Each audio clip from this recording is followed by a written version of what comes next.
Pernikahan yang tak diinginkan. Bab 257. Din menoleh perlahan, lalu tersenyum. Bukan senyum hangat, namun senyum yang mencuatkan pahit dan ironi. "Saya bisa saja membantumu," ujarnya pelan, tapi penuh tekanan. "Jika kamu yakin, bukan ibumu yang melakukannya." Sontak saja, Jenderal menoleh. Matanya memicing, curiga. "Apa maksudmu? Ini semua rencanamu kah?" Din mendengkus, lalu menoleh dengan sorot tajam. "Rencana? Maksudmu saya merancang semua ini untuk mencelakai ibu mertuaku?" "Yang benar saja, Jenderal.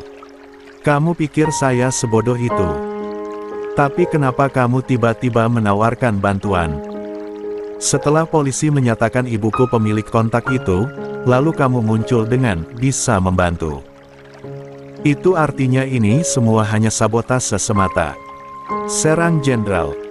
Din mendekat satu langkah. Matanya kini menatap langsung ke dalam mata Jenderal. "Tidak ada sabotase, Jenderal," ucapnya tenang. "Nomor itu memang terdaftar atas nama ibumu. Tapi, apa benar beliau yang menggunakannya? Dunia digital tidak sesederhana itu. Siapapun bisa memakai identitas orang lain, jika tahu caranya." Kalimat itu menamparkan logika Jenderal seperti embun dingin yang mengaburkan kaca depan mobil. Dia terpaku. Mulutnya terbuka sedikit, tetapi tak ada kata yang terucap. Sorot matanya menyiratkan ketegangan dan keraguan yang mulai menggoyahkan keyakinannya. Din pun kembali bicara. "Saya bisa membantumu. Saya punya teman yang lebih hebat dalam bidang IT. Dia bisa lacak siapa sebenarnya yang mengakses, siapa yang mengirim pesan, bahkan sidik jari terakhir yang menyentuh ponsel itu." Mata Jenderal memicing tajam. "Lalu setelah itu, ibuku dinyatakan tidak bersalah." "Jika memang ibumu tidak bersalah, tidak perlu secemas itu, Jenderal." Azarin tersenyum miring. "Tapi untuk mendapatkan bantuan itu, tidak gratis." Jenderal menggeleng. "Saya semakin yakin, kamu memang tahu persis ibuku hanya korban kambing hitam, tapi kamu memanfaatkan momen ini untuk hal lain." "Saya tidak memanfaatkan momen, Jenderal. Saya pun tidak mengetahui jika ibumu bersalah atau tidak, tapi jika kamu keke ibumu tidak bersalah, maka saya akan membantu. Hanya saja, ada harga mahal yang kamu mesti bayar untuk menggunakan jasa ini," ujar Din tanpa basa-basi. "Jadi, kamu tinggal pilih, mau berkorban atau menjadi korban." Jenderal terdiam, sorot matanya penuh keseriusan. Din menyeringai tipis. "Simpel saja. Bebaskan Alea." Hening selama beberapa saat. Kata itu menggema seperti bom waktu di benak Jenderal. "Bebaskan Alea, dan saya akan bantu buka siapa dalang sebenarnya. Tapi waktuku tidak banyak. Hari ini saja. Kalau lewat dari hari ini, tawaran saya hilang." Jenderal masih memutar otak, sebelum akhirnya mengangguk, tetapi dengan satu syarat: selama perjalanan menuju Bogor, lalu ke Jakarta di mana Alea ditahan, Din tidak boleh menerima telepon, sampai dia berhasil membawa ibunya pulang, dan Alea bebas dari penjara. 52. Din terpaksa mengubah ponselnya menjadi hening agar siapapun yang memanggil, tak ada yang masuk. Azarin yang duduk diam di atas ranjang akhirnya tak bisa menahan gejolak rasa ingin tahunya. Suaranya pelan, namun tegas, seperti mencoba menahan badai yang ingin meledak sejak tadi. "Kalau bukan Bu Ramlah, satu alus siapa, Mas?" tanyanya, matanya menatap Din dengan dalam, seolah mencoba membaca jawabannya bahkan sebelum kata-kata itu keluar dari bibirnya. Din hanya menoleh, lalu tersenyum lembut. Namun belum sempat dia membuka mulut, suara ketukan terdengar dari arah pintu. "Mas Din." Suara pengasuh Alina terdengar dari luar. Ada tamu di bawah. Din melirik jam dinding sekilas, lalu menghela napas. Sepertinya kita harus menyelesaikan ceritanya nanti, ucapnya pelan, sebelum berdiri. Ayo kita turun. Azarin sontak menggeleng lemah. Aku tidak mau turun. Namun Din menatapnya lembut, dan mengulurkan tangan. Aku butuh kamu. Temani aku sebentar saja. Azarin mengembuskan napas berat. Pasrah. Dia mengambil cadarnya dan memakainya perlahan, menutupi setengah wajahnya yang masih menyimpan amarah dan letih. Lalu, tanpa berkata lagi, dia terpaksa menggandeng lengan Din, dan melangkah keluar dari kamar bersama. Tangga mereka turuni perlaban. Azarin masih diliputi tanya dalam kepalanya, tetapi dia tidak menyuarakan apapun. Begitu mereka sampai di ruang tamu, Din tersenyum tipis pada tamu yang duduk di sana. Sementara Azarin mengerutkan keningnya seketika. Vera. Sosok yang selama ini menjadi tangan kanan Din. Orang yang paling dia percaya di antara semua. Tetapi juga sosok yang beberapa minggu lalu dipecat oleh Din sendiri. Lantas, mengapa dia di sini? Dan kenapa terlihat begitu tenang? Pertanyaan-pertanyaan itu menggantung di benak Azarin. Matanya bergeser cepat ke arah Din. Ingin bertanya, tetapi tak satu pun kata keluar. Akan tetapi, keterkejutannya belum selesai. Din tiba-tiba melangkah maju, dan mengulurkan tangan pada Vera. Terima kasih atas kerjasamanya, ucapnya tulus. Namun, hal itu membuat mata Azarin melotot lebar, disertai napas yang tertahan. 53. Azarin merasa seperti sedang berada di dalam ruang asing yang hanya dia yang tidak paham arah percakapan. Setiap kata, setiap gerak-gerik Din dan Vera seperti teka-teki yang membentuk gambaran besar, namun sengaja tidak diperlihatkan padanya. Maaf, Pak, Bu, saya datang malam-malam begini, ujar Vera, nadanya sopan, meski ada sedikit keraguan. Tatapannya sempat singgah sebentar pada Azarin, seolah menyadari betapa asing dan canggung kehadirannya di rumah ini. Din hanya mengangguk sambil tersenyum simpul. Tak apa, Vera. Silakan duduk. Vera pun menurut.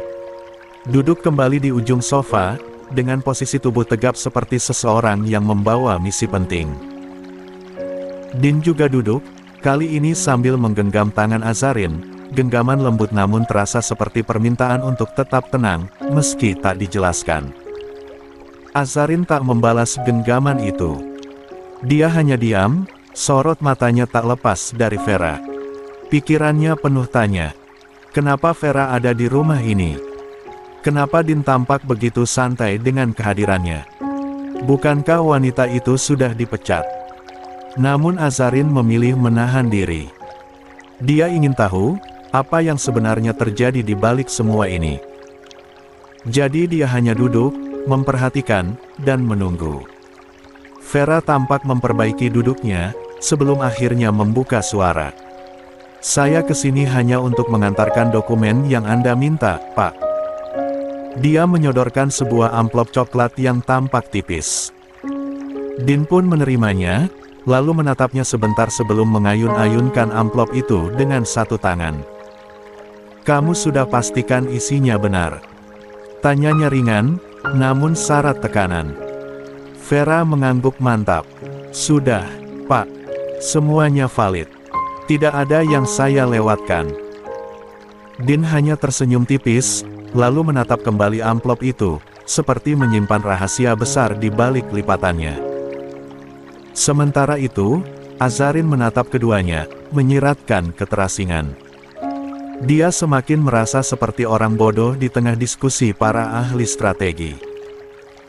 Dia yang harusnya tahu segalanya sebagai istri, justru tak mengerti sedikit pun apa maksud dari percakapan misterius itu.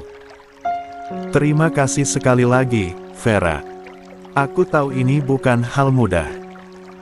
Vera hanya tersenyum tipis, dan dengan nada sopan yang tanpa basa-basi, dia menjawab, itu memang sudah tugas saya, Pak. Tanpa diminta pun, saya harus melakukannya. Jawaban itu begitu tenang, bahkan terdengar seperti sumpah setia.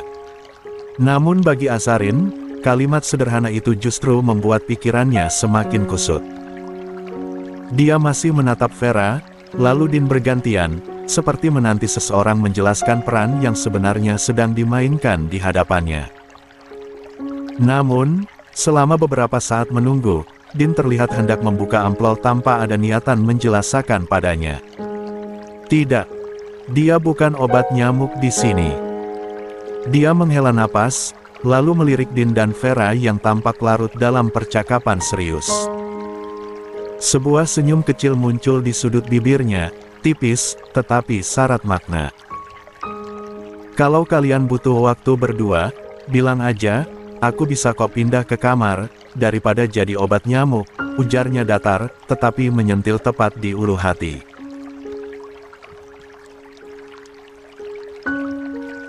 Sontak Din menoleh cepat, seperti baru tersadar dari mimpi panjang.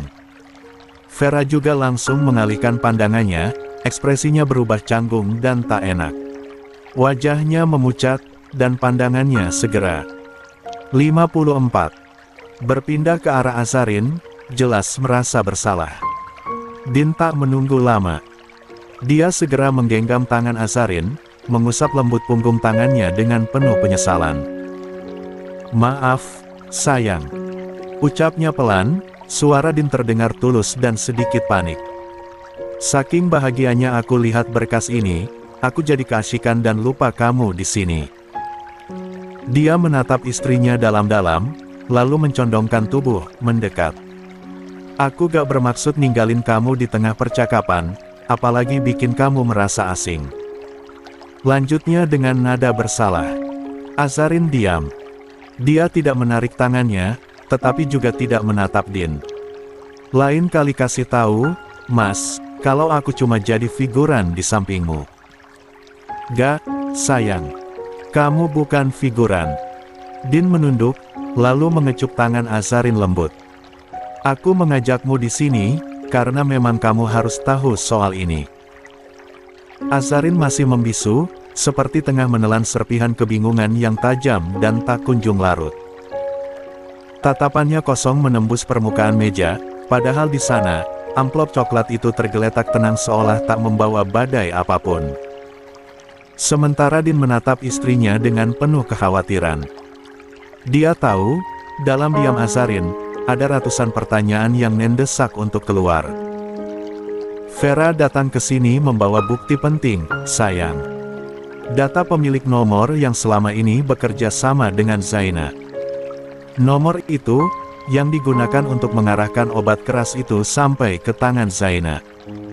Sampai ke Umi. Lalu, mengapa Mbak Vera? Bukankah dia sudah bukan orang kepercayaan Mas lagi? Di depan aku, Mas sendiri yang memecat dia. Kenapa sekarang justru dia yang bawa bukti itu ke rumah ini? Aku benar-benar seperti orang bodoh, Mas. Gak pernah paham sama jalan pikiran, Mas." Kesal Azarin. Din tersenyum tipis, senyum yang tidak bisa menyembunyikan getir maupun rasa bersalah. Dia menunduk sebentar, lalu menatap Azarin dengan tatapan dalam. "Karena sebenarnya, Vera tidak pernah benar-benar aku pecat, sayang." Azarin menoleh pelan, mata teduhnya mengernyit. "Waktu itu, aku memang memecatnya. Di depan kamu, dan mungkin juga Zaina mengetahuinya. Tapi itu semua bagian dari rencana. Permainan yang harus kami mainkan, agar Vera mendapatkan kepercayaan penuh dari Zaina. Agar kami tahu siapa yang sebenarnya bermain di belakang." Azarin masih mencoba mencernanya, meski hatinya terasa remuk oleh rahasia yang disimpan suaminya. "Aku benar-benar gak paham, Mas. Apa yang sebenarnya Mas simpan di belakangku?" Din menghela napas panjang, lalu menatap Azarin yang masih menunggu penjelasan penuh darinya. "Awalnya, waktu aku memecat Vera, itu menurni keputusan dari emosiku, sayang. Aku benar-benar marah waktu itu. Kupikir dia gagal menjaga kepercayaan yang aku berikan. Di depan kamu, aku buat keputusan cepat. Tegas. Mungkin terlalu cepat. Azarin hanya diam, hanya menatap suaminya dengan sorot mata yang masih memancarkan kekecewaan. Din melanjutkan, nada suaranya menurun, seolah mengenang tiap potong kejadian dengan berat hati. Tapi setelah aku menyelidiki lebih jauh, bersama Davi, aku mulai sadar, Vera gak terlibat dalam hal-hal mencurigakan. Justru sebaliknya, dia bersih. Dan saat dia tahu aku kecewa, dia langsung hubungi aku. Berkali-kali. Dia minta maaf. Dia bahkan sempat datang ke kantor, tapi aku tolak. 55. Din menatap Azarin lekat-lekat. Sampai akhirnya, aku kasih dia kesempatan. Bukan sebagai pegawai biasa, tapi sebagai mata yang diam-diam mengawasi gerak Zaina. Aku butuh seseorang yang bisa masuk, yang gak dicurigai. Dan Vera mengambil tugas itu tanpa ragu, bahkan tanpa tahu risiko seperti apa yang dia hadapi. Din tersenyum kecil, bangga dan sedikit terharu. Dia menyusup pelan-pelan. Mengikuti jejak Zaina, mengamati siapa yang sering kontak dengannya, dan akhirnya dia menemukan titik terang. Sosok bayangan yang selama ini menyuplai bahkan obat ke Zaina. Din menggenggam tangan Azarin, mengelusnya perlahan. Semua ini gak akan terungkap secepat ini tanpa dia. Vera mungkin sempat membuatku kecewa, tapi dia juga yang membuktikan kalau kepercayaan yang kedua bisa jadi penyelamat. Azarin menunduk, mencerna semuanya perlahan. Sementara Din tetap menatapnya, seolah ingin berkata bahwa semua yang dia lakukan adalah untuk menjaga apa yang paling dia cintai. Azarin masih belum puas dengan jawaban Din, meski Din berkata dengan tenang, tetapi masih terasa janggal. Jika memang seperti itu artinya Mbak Vera tahu sejak awal, Zaina mencoba memberikan obat itu pada Umi. Akhirnya pertanyaan itu lolos dari bibirnya. Din pun hendak menjawab, tetapi Vera lebih dulu membuka suara. Saya tidak pernah tahu soal obat itu, Bu, ujarnya sambil menatap Azarin dengan mata memohon pengertian. Saya hanya ditugaskan untuk mengawasi gerak-gerik Zaina. Dan saat saya sadar dia berhubungan dengan seseorang di belakang, saya mulai menyelidiki. Tapi saya terlambat. Saya baru tahu soal obat itu saat Pak Din mengirimkan pesan dan bilang Umi sudah tak sadarkan diri akibat overdosis. Suasana mendadak menjadi sunyi. Hanya suara napas yang terdengar. Lirih dan berat. Saya langsung ke sini, Bu. Dan saya menemukan botol obat itu di bawah meja. Saya juga sempat menggeledah kamar Zaina, dan langsung laporkan ke Pak Din. Saya minta maaf karena telat mengetahuinya. Saya benar-benar minta maaf. Suara Vera bergetar, nyaris pecah. Azarin mulai berkaca-kaca. Dunianya seolah bergerak terlalu cepat untuk dipahami. Namun, di antara semua kerumitan itu, ada satu hal yang membuatnya tersentuh. Vera benar-benar melakukan demi mengembalikan namanya. Sebegitu besarnya dedikasi Vera terhadap Din, satu yang tak pernah dia sakahkan. Din menggenggam tangan istrinya erat, lalu mengelusnya perlahan. Itu sebabnya waktu kita mau antar Umi ke rumah sakit, aku sengaja minta kamu taruh kunci di bawah pot bunga. Karena aku sudah rencanakan untuk menyuruh Vera masuk dan menggeledah rumah. Semua sudah dirancang, sayang. Bahkan rencana kita menjebak Zaina di rumah sakit, itu usulan Vera juga. Dia yang menghubungi Zaina. Aku sengaja gak bilang ke kamu, bukan karena aku gak percaya. Tapi karena aku gak ingin kamu ikut terbebani. Din menatap Azarin, matanya berkabut oleh emosi yang tertahan. Karena aku tahu kamu akan ikut campur. Kamu akan memaksa untuk tahu segalanya. Tapi kamu lagi hamil, sayang, dan aku gak sanggup lihat kamu stres. Papa sudah mewanti-wanti aku untuk jaga kamu. Dan aku udah janji akan lakukan itu, bahkan tanpa diminta pun. Azarin menunduk. Air matanya akhirnya jatuh perlahan di ujung cadarnya. Din lantas mengusap air mata itu, dengan penuh kelembutan. 56. Jangan pernah bilang aku anggap kamu figuran dalam cerita ini. Kamu tokoh utama dalam hidupku. Kamu napas, kamu rumah. Aku gak peduli sakit, capek, asal kamu tetap tersenyum setelah semua ini selesai. Din mendekat, menatap istrinya dengan segala cinta yang tak pernah memudar. Aku pernah janji, kan, aku akan jadi pundak buat semua masalah kita. Jadi obat buat sakitmu, jadi sapu tangan untuk setiap air mata kamu. Azarin menggigit bibirnya, bahunya En mulai bergetar, dan tangis yang dia tahan sedari tadi akhirnya pecah. Dia akhirnya membenamkan wajah di dada Din. Din menarik napas panjang, lalu menggenggam lembut tangan Azarin yang masih bergetar. Dia menunduk, mendekatkan wajahnya pada wajah istrinya yang menempel di dadanya, dan berlinang air mata. "Sayang," ucapnya pelan, suaranya nyaris seperti bisikan, hangat dan tenang. "Aku tahu, kamu marah, kamu kecewa. Tapi tolong, dengarkan aku, sekali ini saja." Azarin hanya bisa meremas baju salat Din di dadanya, tak kuasa menjawab, namun tak juga menolak. Isak kecilnya memecah keheningan yang begitu rapuh. Din tersenyum tipis, penuh kesabaran. Tangannya menengusap punggung Azarin lembut, seolah ingin menenangkan badai di dada perempuan itu. "Pernikahanku yang pertama dengan mendiang Safa. Banyak luka yang sudah kutancapkan di hatinya. Banyak keputusan yang kubuat tanpa berpikir panjang. Dan, semua itu membuatku belajar. Aku belajar untuk tidak mengulang kesalahan yang sama saat bersamamu." Azarin mulai terisak lebih keras.